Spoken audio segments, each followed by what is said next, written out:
So we're over a little bit over a year in at this point, and I did take a break like during the summer. But yeah, about 50 episodes going. How many of those 50 episodes have you done solo? Because I love your solo episodes, but I feel, Yeah. do you feel like that's harder than guest Yeah. episodes Oh or? yeah. Solo episodes, it's gotten easier, certainly. Like this fall, I've been doing a lot more solo. But it's always been a struggle for me. It's been a struggle for me to like, I feel like I need to get to 30 minutes to like make it quality content or whatever, or like worth listening to, I guess. Um, but I try to just focus on speaking on something I'm passionate about or Right. like what's going on for me in the current moment. And I find that's the easiest way to get through the solo episodes. I literally am taking notes because I don't want to forget anything to Yeah. ask you. But before we go too heavy into it, you guys, I'm so excited for my podcast guest today. Alyse is someone that I found via, I would say via Instagram podcast. Like I would have found you through either one of those because it was on Anna Grace's podcast, AG University.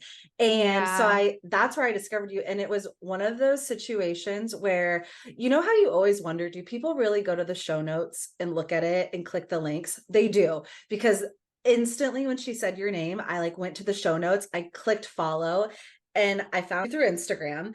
And Alyse has a podcast called The Grief Awakening, and I started to consume her content. But Mm. you were someone who you were the first person I listened to. Like you were the only thing I was interested in this summer when I have been going through my grief journey, and I've just felt so connected to you in that way. So when I reached out to you, I swear I was not a psycho stalker at all. I just genuinely was like, this girl's going to be my friend. And I am messaging her. And so I want to introduce you to my new podcast. And would you introduce yourself to all of the listeners? Yeah. Thank you so much for having me and inviting me on. And I'm so glad we connected. It never comes off as like, oh, why is this random person messaging me? Like I'm so excited to talk to every single person that I connect with on Instagram, especially when we're like have grief in common, because we're like coming from a similar headspace. But yeah, it's so good to be here. For those of you who don't know me, my name is Alyse Dusseault, and I'm out of Nashville, Tennessee. I'm a grief coach, a Reiki practitioner, an intuitive medium. I'm like, what are all the things? And I've been in business for about 2 years following the loss of my partner, my fiance, Jared. He passed in June of 2020. And that's really what catapulted me onto this journey that I'm in now. So I can tell you a little bit about that if you want me to go into like Yes. the Yeah, background there. Yeah. So, absolutely. Jared, my fiance, my partner who has passed, he and I were together for about 5.5 years. Wow. And we met on Tinder, like every Love millennial couple. it. Um, Wait. Like, do you remember his profile picture? Like oh anything yeah. about how you started talking? Yeah. I remember it was like one of those profiles where you're like, I can tell he's cute, but he looked different in every photo, you know? And once I saw him in person, I was like, oh my God, his photos like don't do him justice. He was so handsome in person, which is like the best case Right. scenario, Oh my right? God. Yeah. Yeah. Yeah. Um, You have no idea. Like, take your profile down right now. No one can know about this. exactly. I'm keeping you to myself. No. We started dating in 2015, and then I believe it was like beginning of 2018, we got engaged, moved in together, all the things that you do before you're going to get married to someone. And then in June of 2020, he was killed by a drunk driver on the interstate in Nashville. And obviously that was really horrific and sudden and just life shattering, right? Like your whole world just crumbles. And you weren't in the vehicle or like, No. And if I had been, I would not be sitting here with you today. oh That's my the kind of gosh. accident this was. Um, Ugh. and it's so odd, even like looking back on it when of course, I've taken moments over the last 3.5 years of looking back on that day. What would have happened if I got in the car? maybe he wouldn't have left the place he was at a certain time. Maybe we wouldn't have been on the road at that time. Like there's so many factors that you can ask yourself the what ifs, right? And we all do this when we've lost someone or something traumatic happens to us. But truly, I know now, I have peace now that I wasn't supposed to be in the car because I have all this work here to do. Was it easy for you to find that peace, or how long were you questioning those like what ifs? It was not easy. Uh-huh. No, I would say it wasn't until probably earlier this year that I fully like came to peace with that. Mhm. And even though I had already started my business in 2022, I'd been doing this for a little while. It wasn't until I started to see the impact that, not to toot my own horn, but the work that I was doing, helping women in grief. It wasn't until I started seeing kind of like the fruits of that labor that I realized that, okay, all of this was for a reason. Mm. And I had to be here so that I can complete this part of my mission here, my purpose, and to honor his loss.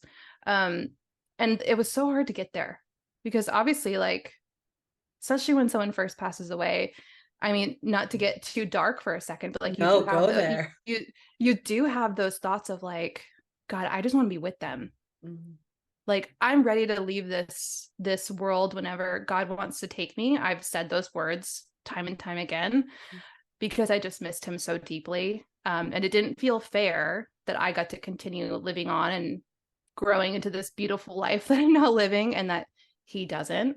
But what I've learned and what we're going to talk about here too is that I get to carry him with me. And he is doing this with me and he is helping me. He's been helping me grow my business and find the people, connect with the people that I'm supposed to meet with and have part of this journey here. So it's been so hard, but so beautiful at the same time. Right. And that's the thing, I think, even for myself, that I'm finding out about grief is like, no one else will ever understand how you're feeling, even if they've lost someone, because their relationship with that person was so different. And so that had been something that I like, you feel really isolated, but then you also think like that's the most beautiful thing. Like you can connect with other people going through their grief journey, but your experience with that human was like no one else experienced it like that. And that's something to be so grateful for. But Yeah. listen, like there's days where I feel like I have a very enlightening thought, and then there's days where I'm like, it's bad. Like 2 days ago, it was like the worst day ever, and then yesterday was great. It's Yeah. And that's that the duality grateful. of Yeah. grief. Like we have so much joy and so much pain coexisting at the same time. Mhm. And we have these ebbs and flows and we have to honor both, right? Right. The highs always feel extra high because our lows are so low Oh too. my God. Yeah, I didn't even think about that. Yeah. Okay, so go back to, because I'm really curious, when you had found out that that had happened, you guys were engaged, you're living together, that instantly happens. Like what what happened next? Because I can't imagine how dark that must have been. And Yeah. it was during COVID too. During COVID, kind of like just when things were starting to get bad with COVID, like we started wearing masks and Uh-huh. everyone was really like really isolated.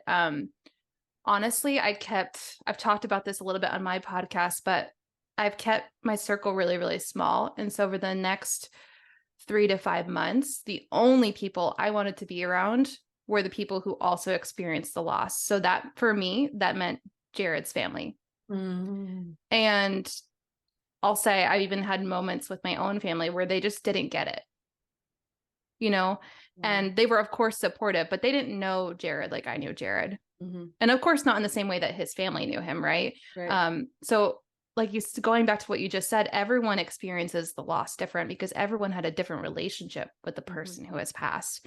And so for me, I wanted to be with the people who were most connected to him. So that meant his immediate family, spending a lot of time with them. I traveled a lot. I just like kept myself in this little cocoon, this little bubble to keep everything close to me so I could feel safe because that's all I was craving was like a feeling of safety. Right. Was that okay? So I'm curious how you decided or why you decided to do that. Did you read that in a book? Did you just have this pull that that's what you should be doing and doing it over again? Not that you would ever want to relive that, but would you do that over again?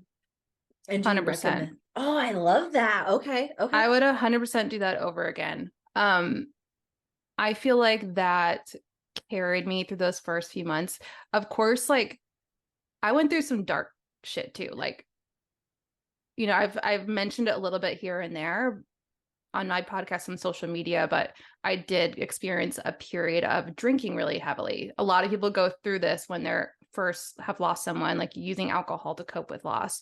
So like it wasn't all shiny and butterflies and rainbows. Like it was hard shit that I was going through. And that's why I needed that circle of people who understood around me. Mhm. And 100% going back, I would do it again. I didn't learn this from somewhere, like, or read it in a book. This was just going off my own instinct. That has to feel even now too, like looking back, really powerful. And also, now knowing what you do now professionally, that has to feel like you were just aligned in that way. And that's a relief, man. Because nothing would Yeah, be worse than if you look back and you're like, I did not cope with that well. Would not recommend. right. And everyone's going to cope with it differently, and Yeah. everyone needs different things too. Like me saying, like, oh, I just wanted to keep a close knit circle around me might not make sense for someone else who maybe is a very like extroverted person and wants a lot of company so that they can, in a way, sometimes we use that to not have to feel our emotions. So it Mhm. really just depends like where you are in your experience and what kind of environment you're looking for. Mhm. So a close knit small circle is not going to feel good for everybody, but for me, that's what made sense at the time. Okay, so you're staying close to, his like your close tribe in the group. Was there a point in those first, I would say, off my experience, first 6 months, but I don't know how much longer. Was there a point where you started saying like, okay, now what? Or I'm just curious if there was that pull on your heart where you're like, something's got to change, or like, this is going great. Like, what happened next? Yeah. I mean, it wasn't great. Nothing was great about life then, but um, it was exactly as you said at that 6 month mark. So in December of Oh God. 2020. Yeah.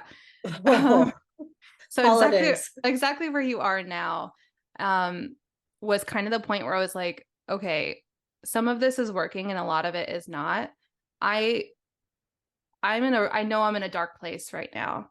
And so that's when I started like seeking out resources, right? Mhm. I did try therapy for a very brief time. I think I maybe gave it like 2 months. That didn't work for me. It just wasn't, I felt like I was just in a bad situation where I would end up being like my therapist's therapist. You know what I'm Mm. saying? So, and One I, of you's laying down on the couch and you're like sitting up. right. Um, so therapy is beautiful. It's not for everybody. Was seeking out books to look for like what would help me in this journey. I didn't want the traditional like here's how you get through the 5 stages of grief type of stuff. Like that wasn't me, and I knew that.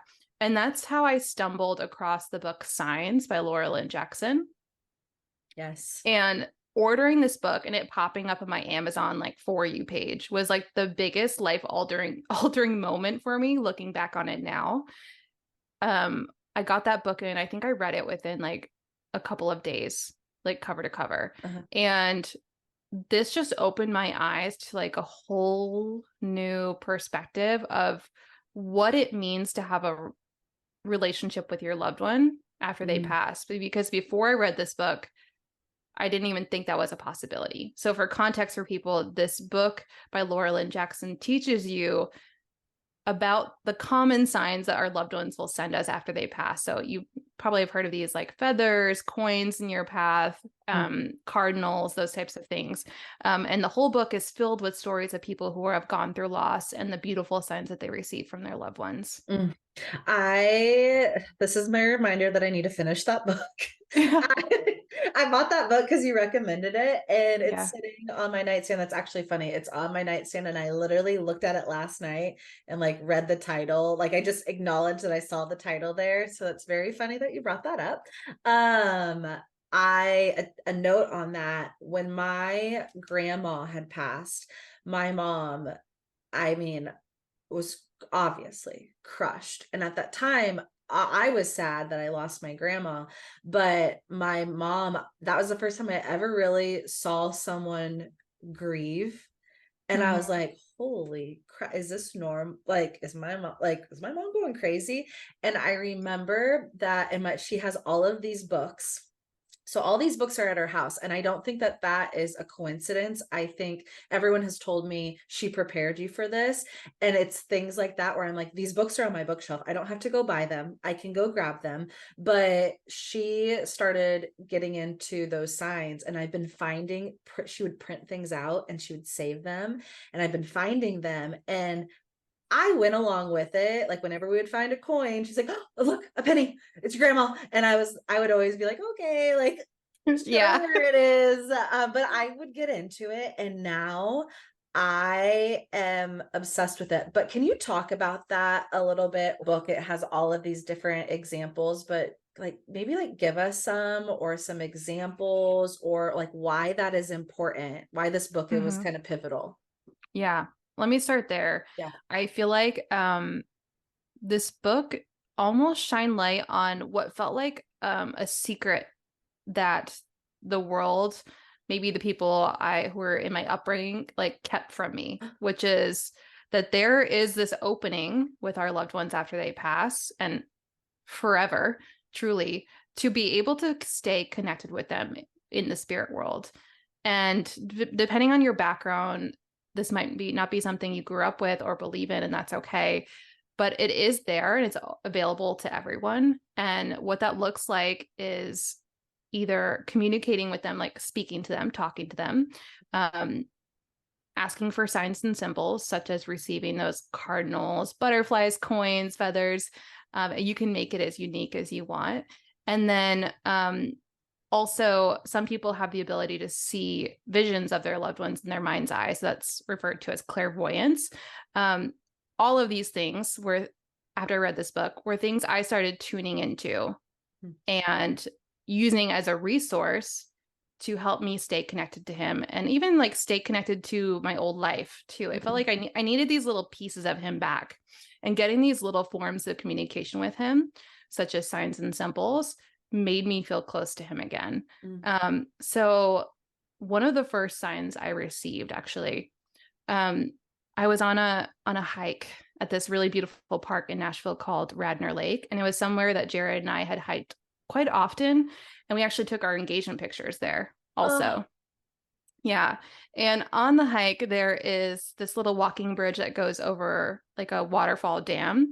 And the arms are like I don't know what you call them, like the sides of the sides of the bridge mhm. are metal and they're like all rusted, and people take pens or like rocks and they like carve words and their names into the banisters of this bridge. And I remember going on a hike by myself pretty soon after I had read this book. And I just walked up to the bridge and I just decided to like take a moment and just take in the view of the beautiful lake. And I moved my arms away from the side of the banister, and right there under my arms said A plus J and 6/11, which is the day that he died. So Oh my God. obviously I was in shock, like of that to Tears in be my eyes. of all places, which of course neither of us wrote that there. That wouldn't make sense. But that's just one example of a sign that can come through. That is him showing me that he's around, he's supporting me. For me to like, what are the chances that I would walk up to that exact spot? Mhm. You Mhm. know, Mhm. spirit nudges us to do certain things to be able to put these signs and symbols in our path. Mhm. So certainly like walking through a parking lot and seeing a coin that feels significant to you, like they could have thrown that in your path Mhm. or had somebody else nudge somebody else to drop a coin and just, I'm not going to pick it up. I'll just leave it. You know, Oh, like those little those little things which don't feel so significant actually lead to these beautiful synchronicities for somebody else, which is so, so cool. Right. Why do you think spirit does that? As you were saying this, I was thinking about how, like, spirit has to go to a lot of effort to be able to connect with you. And do you feel like that's because they weren't ready to leave and they want you to, like, what do you think the meaning is behind this? I think it really is like our loved ones miss us just as much as we miss them. And this is their way of staying in our life Oh, as much as they can. mhm, Like they're always going to be there whether you choose to have an awareness of the signs and symbols or not. They're still going to be there. mhm. Um, but I think for those of people who feel like they want it and need that connection and don't want to have this idea, like for me, I think the thing was everyone tells you, oh, you'll see them when you go to heaven. Mhm. We'll get to see them someday when we pass. You know, that's what everyone says. I'll see Yes. you on See the you on other the other side. side. I'm Yeah. like, no, no, Oh I don't man. I don't want that. I don't want to wait 80 years, God Mhm. forbid, Yeah. to Hold on. to I didn't have Kleenexes. So this spot podcast is sponsored by Charmin. Um, I don't want to wait until I pass to be able to have that connection with him again. I wanted to find it now. And mhm. I think reading signs made me realize that that was a possibility. Do you okay, so as you were saying this, and just like you had said all those things, like, we'll see you on the other side. I feel like when this all started, and I do feel as if people in my life have almost encouraged this because they don't know any better, but it does feel like the whole goal is to get through it, like get on the other side of it. And I think that's what unknowingly discourages people to look for signs, because if not even looking for signs but acknowledging signs, that you see, like the pennies and the feathers, and even too, like, researching and reading about it, because it feels like if you're doing that, you're not getting over it. Mm-hmm. And I find that interesting. It's something we're trying to get over. Can you speak to that at all, about kind of the maybe common misconceptions about Yeah. spirituality? Yeah. I think that's not even just a spirituality topic or discussion. It's truly more about like how we process grief and how society in general, I think, is uncomfortable with grief. Mhm, And they want you to get through it, get over it, stop talking about it as fast as possible because it's uncomfortable. mhm, So for someone like me to come forward and be like, oh my God, like I'm so excited. I just saw this sign from my loved one and I'm telling people, like, I just want to tell everyone about it because it mhm, felt so exciting. Like I'm getting a piece of them back. Like I said, they look at you like you're a little bit crazy. uh-huh, That's probably the first piece of it. And the second piece is they're worried that you're not working through grief and like you're just you're holding on so tightly and like, mhm, they think you're a little like Delulu. And I'm like, mhm, mhm, no, this is just me finding connection. Everyone's going to do it differently. You right, know, I think that for me, having this connection with my loved ones in spirit has helped me move forward. I say this all the time, move forward with them, not move on without them. Everyone wants you to move on. When are you going to move on? How many times will people ask you that?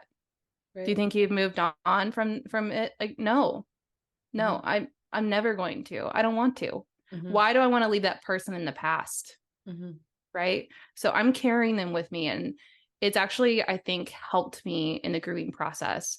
And hopefully people can see that I'm a very much more positive place than I was in that first 6 months where life, even though I had my knit community around me, mhm. it was really, really hard because I was missing this piece. Right. Oh my gosh. Okay, well, I'll make sure I drop that book in the show notes. Yeah. And I'm gonna finish it too. But I one of the signs I wanted to share with you. So there were two of them that happened kind of like on the same day. And the first one was the morning after she passed. I like my best friend stayed that night, and my boyfriend was there and my dad were all in the house, and I woke up early and it was in May and the sun was in, and I was like, I just want to go outside and like sit on on the deck. And so I was recording the sun, and I always think orbs are a sign. Like I was taught that, like orbs in photos and things like that. And now looking back on that photo, there was an orb in the video. But I sat there on the deck and I just like started to cry, and a hummingbird buzzed like right in front of my face. And my family had said the day before when she had passed, a lot of them went outside on the deck and a hummingbird came by. And so we were Oh, just like, the hummingbird, which I don't know what the sign is for a hummingbird or like what that is or whatever, but we just were like, oh, there's Tabby. And then that day, so we are getting ready for the funeral. And like in our community, I'm from like a really small town of like 600 people. So I did not know this, but when someone dies, I guess everybody and their moms and dads show up at your house. And I just didn't like oh know my that God. that was a thing. So no, listen to this. So I wonder if this is okay to say on my pod. It's my podcast, whatever I can. So we wake up that morning, that happens. My dad, my best friend, my boyfriend, we're all sitting there, and like we have like a darker sense of humor, like just sarcasm. And so we were sitting at the table, like eating some cinnamon rolls and coffee, and we're like, so what do we do today? Like, what happens? And we knew like we needed probably like, all right, today's Sunday, like tomorrow we'll make the arrangements. And then the phone started to ring, and it was like my family, like, we're coming over. I'm like, okay. So me and my best friend, we go out to the pasture and we're like, well, let's rip some beers, man. So we're like, like not having a ball, but it was like, that's what I like we were doing. We were looking for something in the barn to use at our funeral. And all of a sudden I started seeing cars come down the road, and I'm like, oh shit, people are coming to our house. So anyways, people come to your house where I'm from. They bring casseroles, but I was cleaning off the deck, and we have like a pretty big deck, and I'm blowing it off, and I was like, I wonder if and I said this out loud, I go, I wonder if I should move the table over here. And a hummingbird zoomed past me, and I didn't even think twice about it, but I knew it was like a no, don't move anything on the deck. I specifically have it here for a reason. Like I could hear my mom say that, and I know that that sounds crazy, but like, when you just know how someone says something. Yes. Literally, that just went right through my head. And that's when I understood the meaning of you can hear your loved ones talk, or spirits talking to you. I'm like, of course I didn't hear it, but it's like, I know her tone. I know her voice. I know 100% without a doubt, she did not want me moving her patio furniture because it did look great. So that was one of like my early on signs was hummingbirds.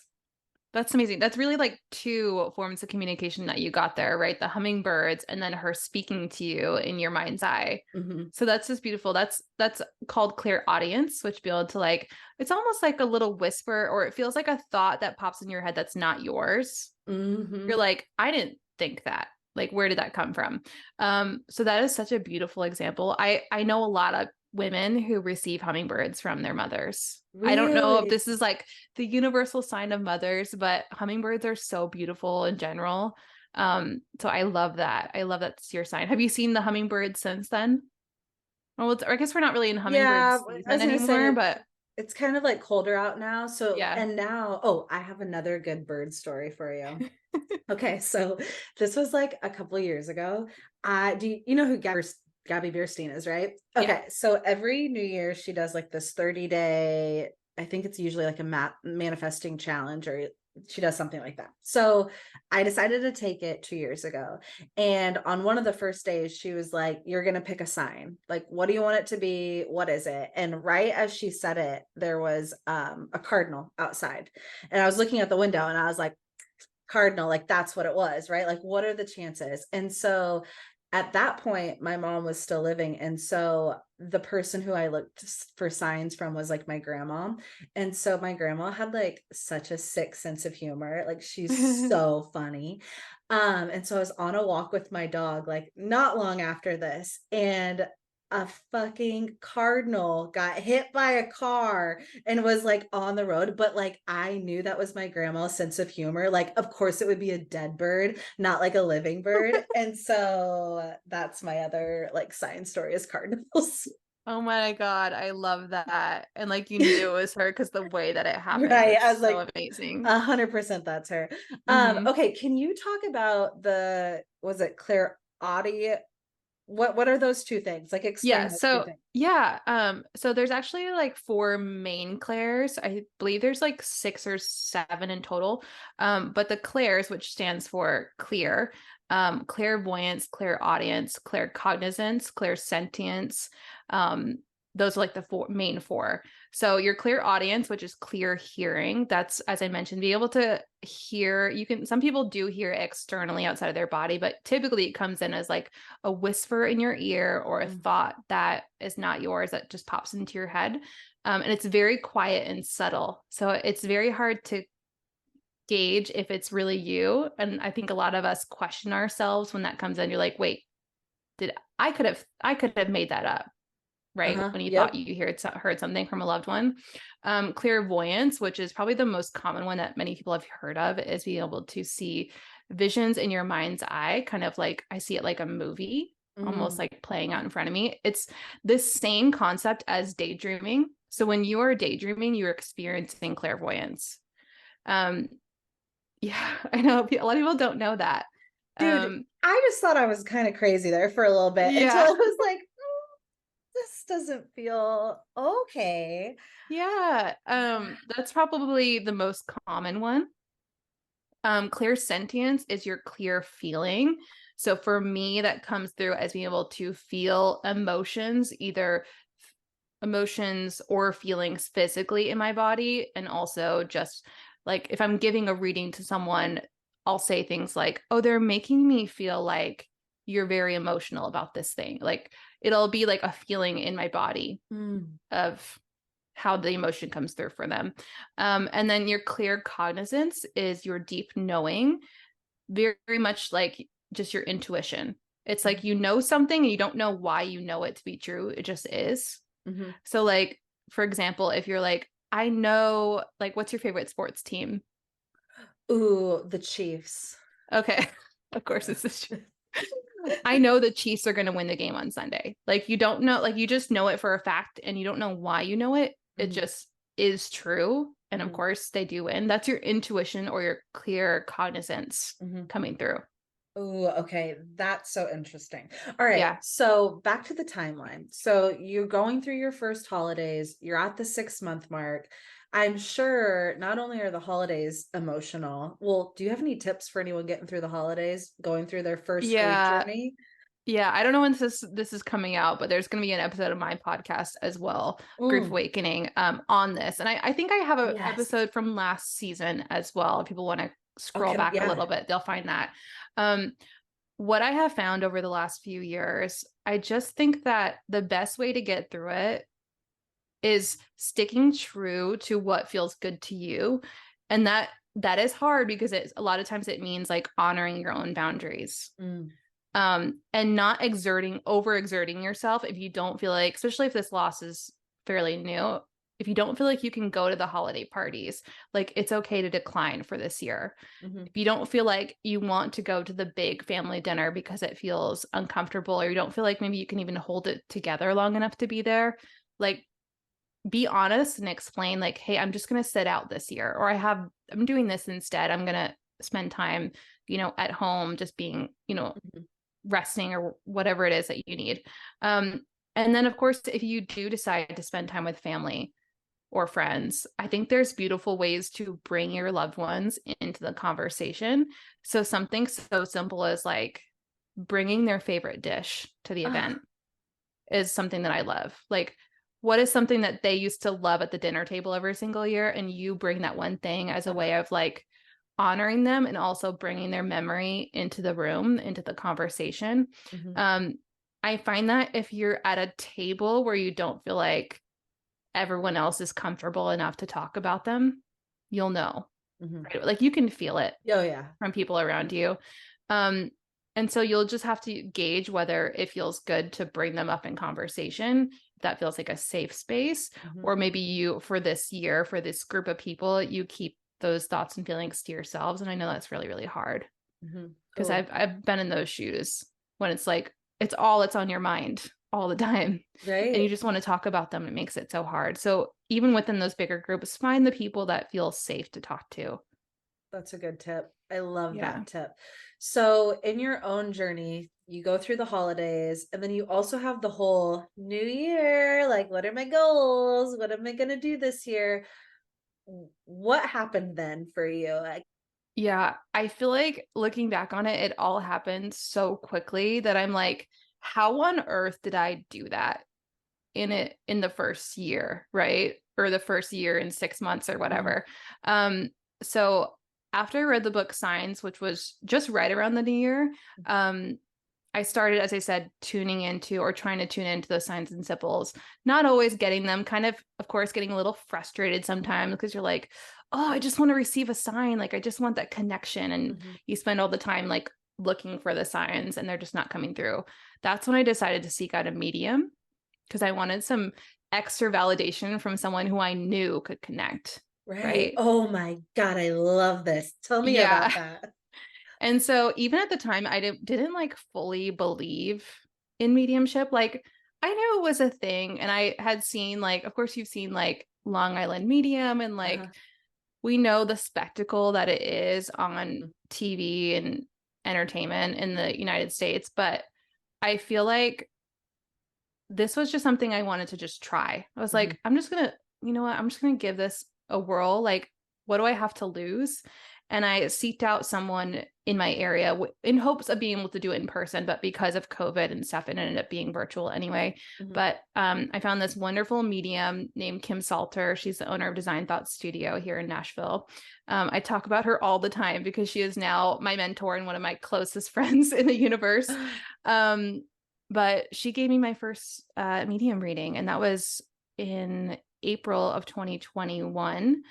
Um, and it was an amazing experience. It was so beautiful. I got so much validation. She brought through examples of more signs and symbols that I would be receiving. Um, and if you want to hear more about those, you can check out my signs episode on my podcast. There's like way too many to even fit into this I conversation. love it. Okay, yeah, I'll connect those on here. Yeah. And I want to say probably within 6 months of meeting with her, I decided to get certified for Reiki. And so how that came about is even though I was doing a lot better, I was experiencing anxiety. And that happens a lot for people moving through grief. Anxiety might pop up as a symptom.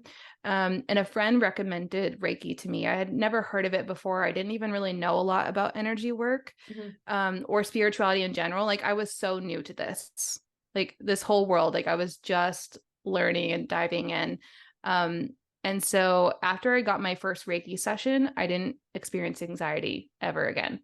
Okay, so I think I you even know. talked about this in one of your episodes about like if it keeps coming up, that's Hmm. kind of your sign. And that's Reiki has literally that word has been coming up all over the place. It just came up last night in a conversation with someone.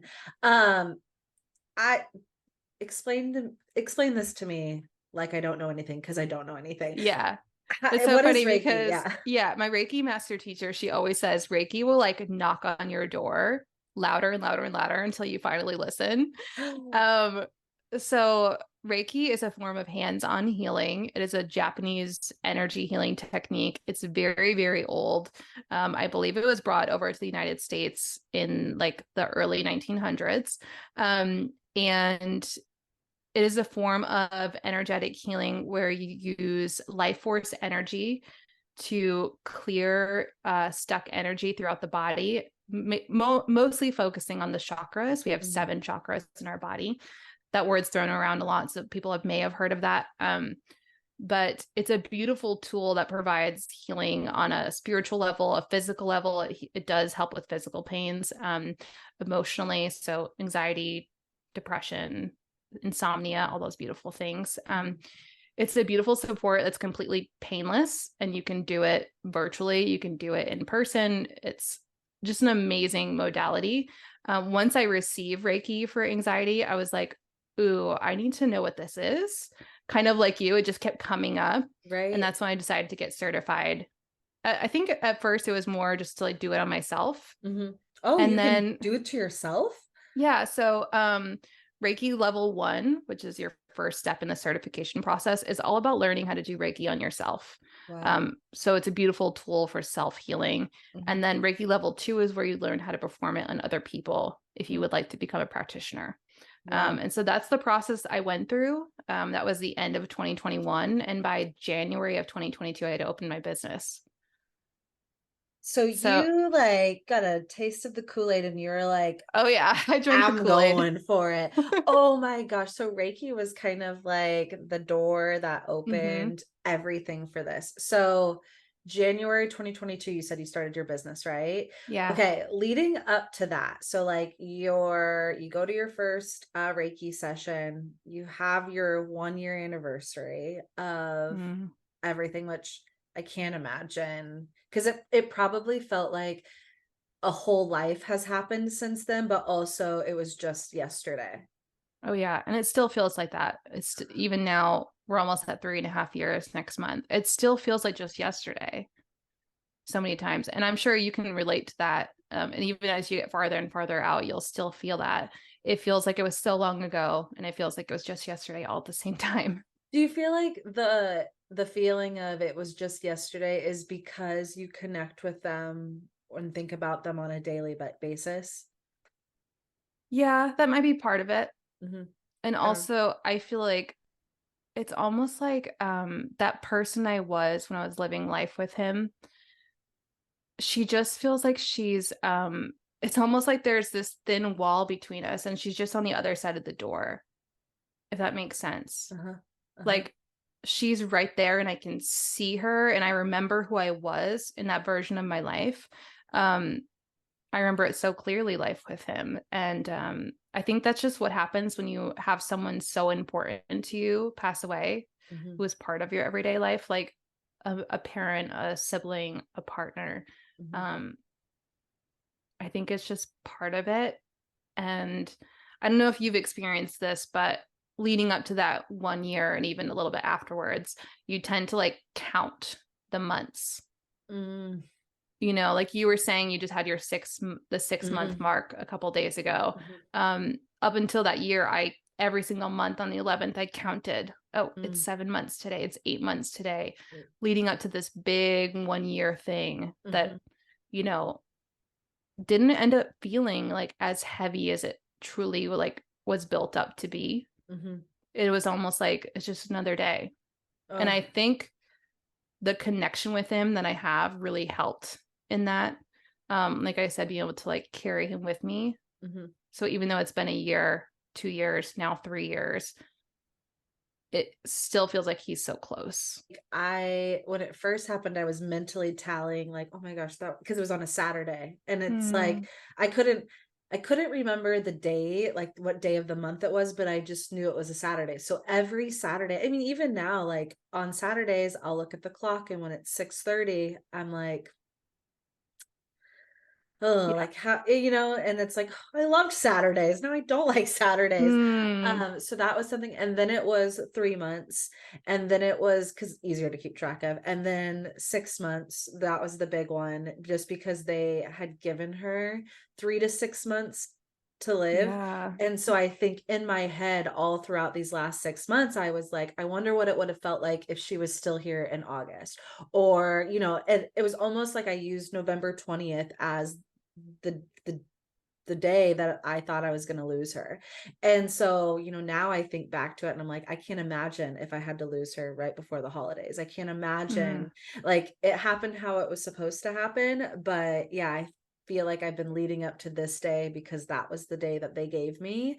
And now I'm like, when I was thinking about what happens after these 6 months, it feels like, well, I don't want it to be 6 months. Like, I don't want it to feel like, it's been another month now and another month. And you just talked about this on a recent podcast about sharing on social media. But even yesterday, when I posted on my stories, like it was 6 months, there was a second where I was like, is it weird that I'm saying this? Like, are my friends going? And then I thought, first off, fuck my friends if that's what they say. They're yeah. not really my Right. friend. True. And second off, it's like, I don't really care because I've started to just, I want to feel connected to her still. And I am evolving and expanding my group of friends with people who honor that. And I got people I can talk to. I don't really care, what Yeah. I think. And so then I posted it, but it was interesting to me that it did take me a while and go through that thought process before I got there. Can you Yeah, of speak to that a course. little bit? And I'll link that I'm just gonna, like, link all of your, like, where you can get your podcast at, Oh but can yeah. you talk just a little bit about, that element of social media? Because you said you guys met in 2015. That was, like, the height of Instagram and, like, really posting stuff, and so I'm sure a lot of your relationship was shared on social media. What happened, what's your views on social media and that grief journey? Yeah, it's so funny you say that because actually, like, Jared and I both were not social media people. Like, if you scroll back on my Instagram, there's maybe like 2, 3 photos of us in our period of our entire relationship together, which is so sad looking back on it. Like, I have those memories personally. Like, of Mhm, course, we have things we didn't share.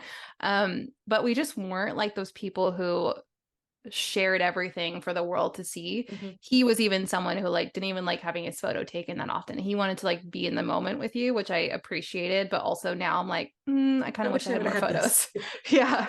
Yeah. But one thing I was doing, I think before was, sharing pictures of food. Like I was going to be a nutrition coach. That was the thing that I was moving into at that period of my life. So after he passed, I took a hard like break from social media. Um, and I don't believe I started sharing again until after I had taken my Reiki certification. So like around that time Mhm, of 2021 was when I really got back into it. And that's when the first time I shared about grief on social media. And exactly the same thoughts that you were having, like, is it weird that I'm talking about this even though it's been over a year? mhm, You know, what are mhm, people going to think? Are people going to think I'm looking for pity or people to feel sorry for me? mhm. Is it like, does it look like I'm not moving on, that I'm not doing well if I talk about this? Um, and kind of what you did, I was just kind of like, no, like, I feel like this is something I need to say. And like, who gives up, you know, if people want to read this or not, or if they unfollow me? I don't care. But Mhm, what ended up happening is me talking about it was first a good reminder to people in my own circle that even after a year, you can still be grieving. mhm. Like grief can last a lifetime. And it doesn't just end when those people stop bringing casseroles to you. Like, we're not just all fine now. Right, right. Um, and so I think it was a good reminder to open up the conversation of grief is a lifelong journey, A, and B, why don't we keep talking about our loved ones after they pass away? Mhm, Like, I want to keep him part of the conversation. And I think that getting the signs and symbols, talking about those on social media made it, I guess kept it in the forefront for me and made him part of my present uh-huh. too. And, I'm sure I lost some followers, but I also gained a whole bunch of others who are people who are also going through this experience and resonate Mhm. with the things I'm talking about. So that's what matters to me. I want to talk a little bit about the friend thing because I also think with grief, it's not common for people our age to be,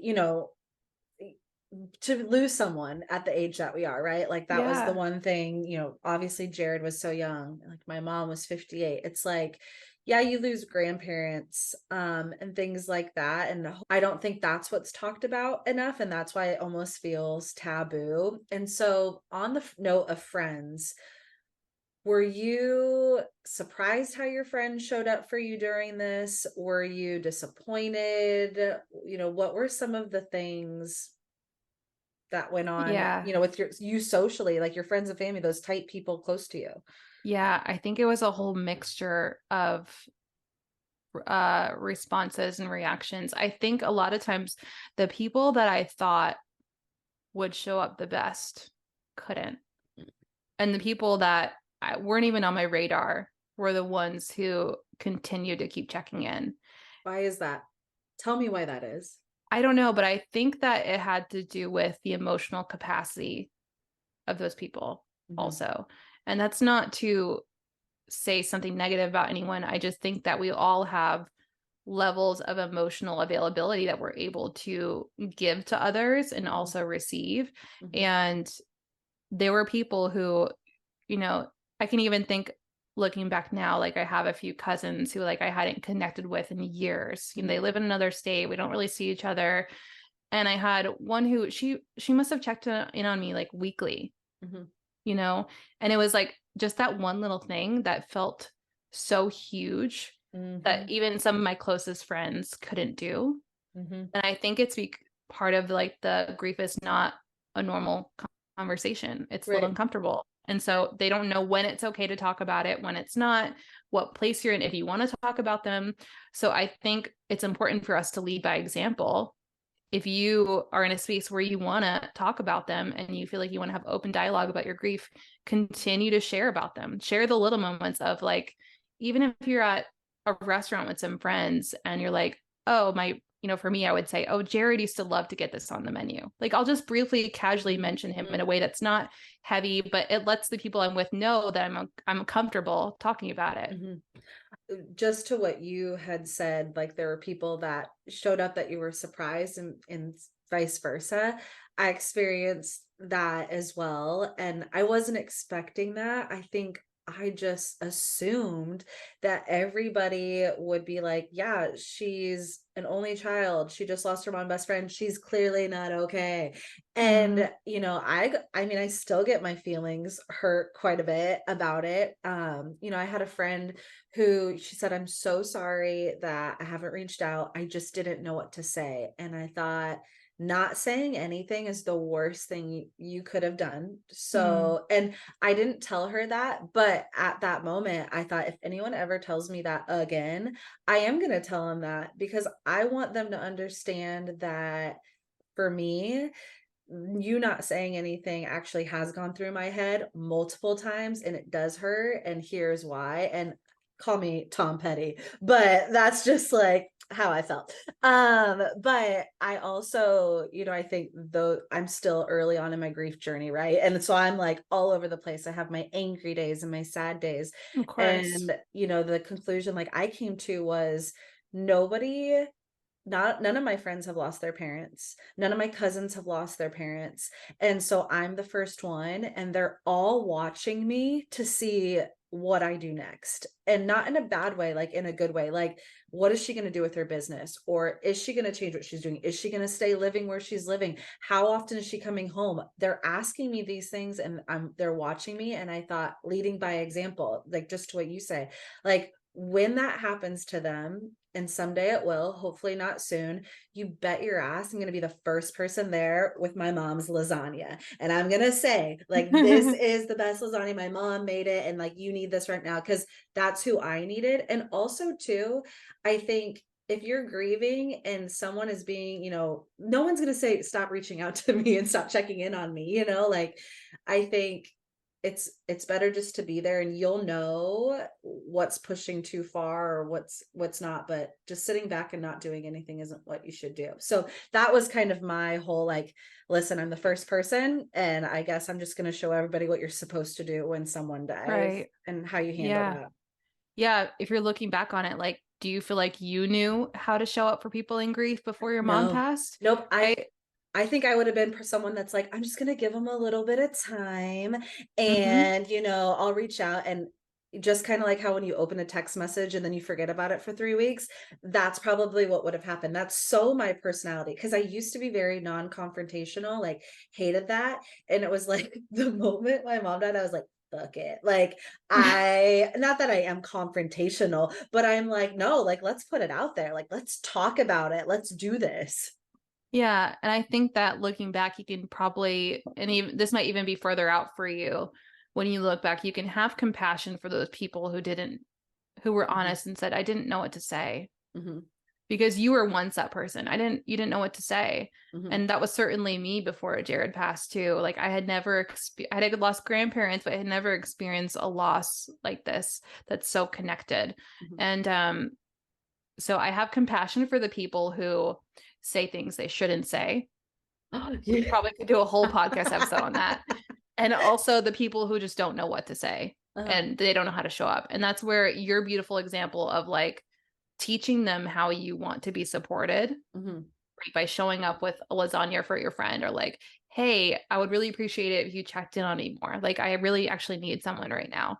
Like teaching them how you need to be supported is part of this. Mm-hmm. And it's really hard because you're like, why does it have to be me? Like, why did it have to be me who this happened to first? But Mm-hmm. um, you showing them what support is for you will help them in the next experience or when it happens to them too. Right. Okay. I want to keep this going. I was like looking at the time. I'm like, we have to get into this business side of things. So Yeah. January 2022, you decided you wanted to start a business revolving around grief. Take me through the decision to do that. Like, what was it? Like, what was the first thing where you're like, I want to do this as a business? Yeah. Well, truly it started as I think I want to do energy work. Mm-hmm. That's kind of like I almost feel like I used Reiki as like my safety Mm-hmm. blanket of I knew that I was sharing about grief on social media, but I didn't know that I was going to be guiding people Mm-hmm. in grief. I mean, when you're only a year and a half out, you're like, who wants to take advice from me? Probably. Like, Dude, I um, know what you're talking about. yeah. So I started what I'll just call an energy work business using Reiki as a healing modality for people because I experienced so much benefit from it. I wanted to share it with others.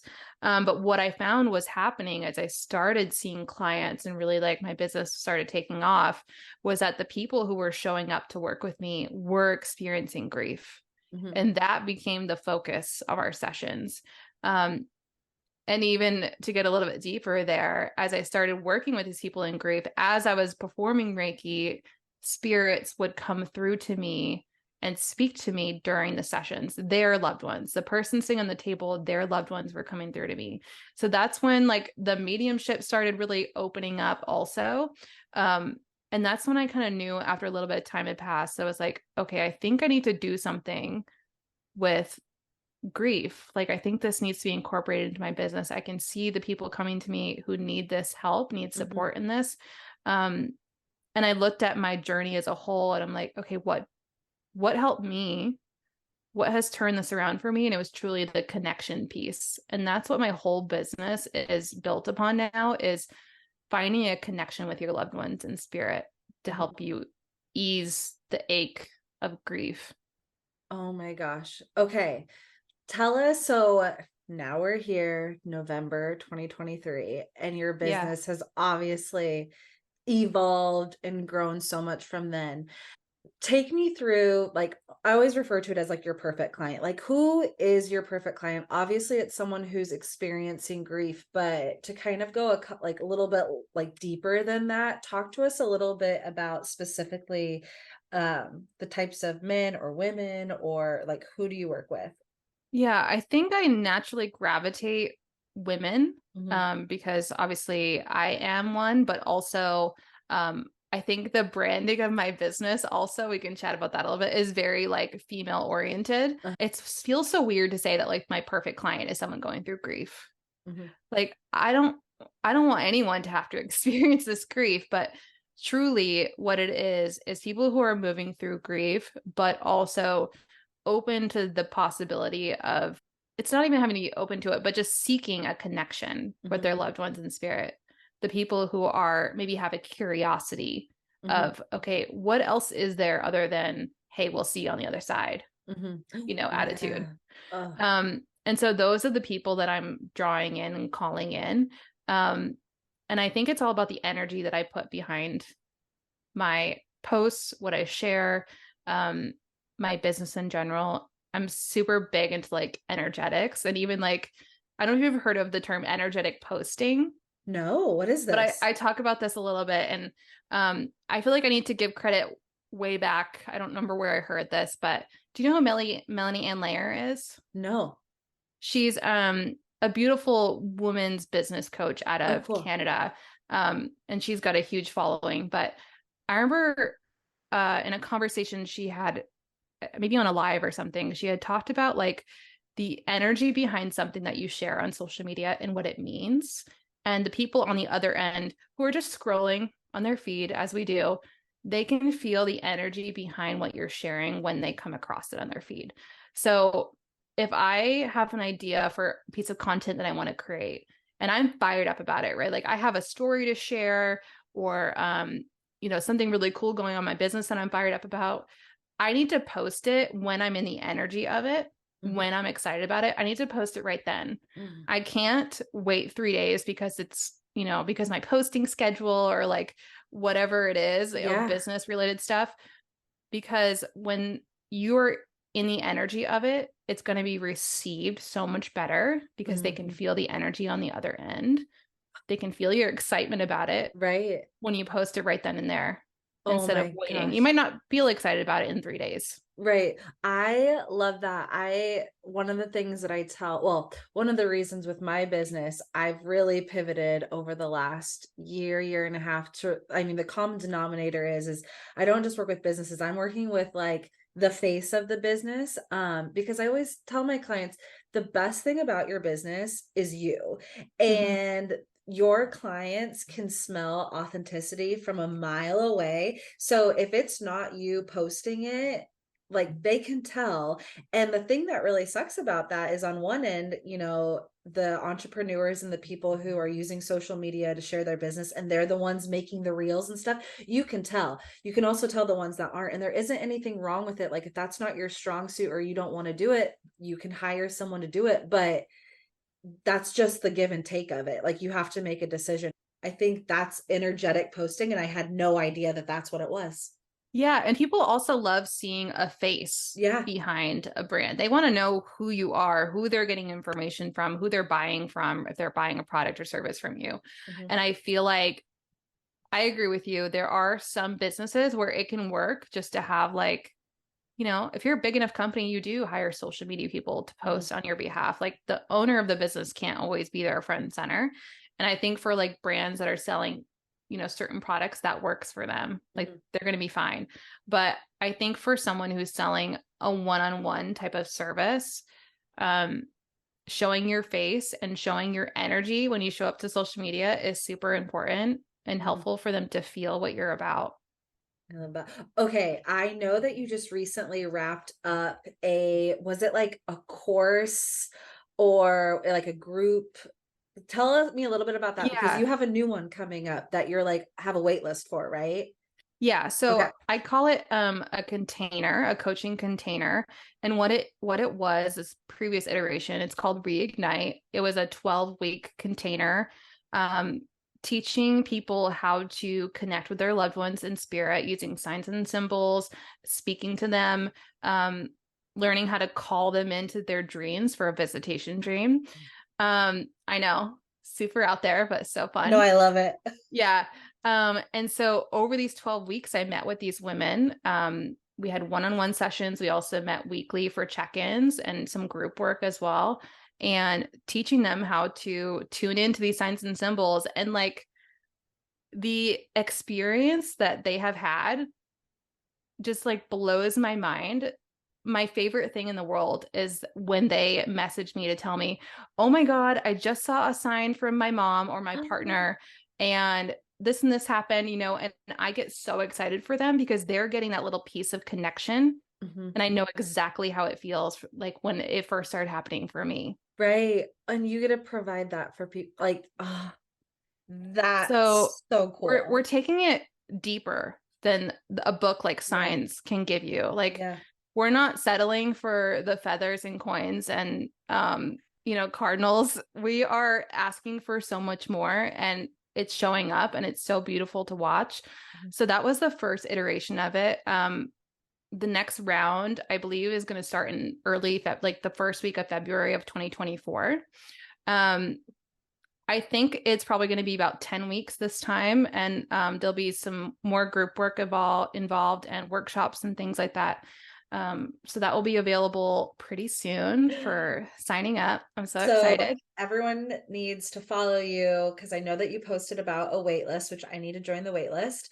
That way they can get on that. Is there any other big or not big business goals, projects that you are either excited about or you're thinking about starting in the new year? Yeah. So one thing that's coming up for me right now, which is like so out of the box from my normal business offerings is, and we've talked about this, but I've created a guide for beginner podcasters to help them start a podcast that feels really aligned, something that they can keep going. And it also talks about the nitty-gritty of like, what equipment do I use? What programs are good? Oh, How do I do people it? people ask you that question? I had no Yeah. idea. And how to do it and not spend $1 billion right off the bat, Right. to do it in a way that's uh, budget friendly, but also allows you the time and space to create beautiful content. Mhm. So I think that's coming out at the end of the month. So Mm. probably like by December 1st is the goal. Oh my gosh, I'm so that's excited. so and it's Yeah, it's needed too. yeah, it's called the Aligned Podcaster. Yeah. Girl, that is so exciting. It's definitely needed. Like I said, when I had asked you that, I think for me, I had thought about a million reasons about why I wanted to start a podcast and, what good it was going to do. And I also wanted there to be room for like flexibility for it to change and evolve. And I was just going to let it go Yeah. with the flow. But when you do start out too, like even now, like I still have questions. Like I just put out the first episode, and by the time this airs, there'll be multiple ones out there. But between like recording and editing and how you want to put it out there, it's a lot. And I don't really feel like there are any resources out there. At least none that were easy to find, that's for sure. So Yeah. I'm so excited about this. Yeah, thank you. It's something a little different, but I'm very excited too. I feel like there's a need for it for sure. Okay, pimp yourself out. Tell us everyone where they can find you. I'll also add all of your information in the show notes, the episodes that you mentioned. They just once you get started with your episodes, you'll just do what I did. You just go back from the beginning and listen Just all the way binge, through. yeah. Amazing. Yeah, so I'm most active on Instagram. You can find me at intuitively_Alyse, ALYSE. Intuitively Alyse.com is my website where you can find all my offerings and more information about the coaching if you're interested in that.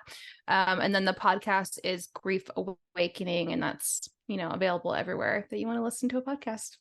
Thank you so much for taking your time out to share your story and share your business and give us loads of knowledge. I learned so much today, but also Yeah. they were things that I'm just so excited to keep diving more into. So I appreciate you. I'm so glad that you didn't think I was a psycho stalker on Instagram and we became Never. friends. So Yeah. No, I'm so excited to have connected with you and thank you for having me. And then we're going to be podcast swapping. So she's going to be on my podcast pretty soon here too. So make sure you hop over there to listen to your story. We're going to dive into your group journey. I'm so I'll get to excited. grill you with questions. Right. Nah, you got to give it back to me. Oh my Yeah. gosh.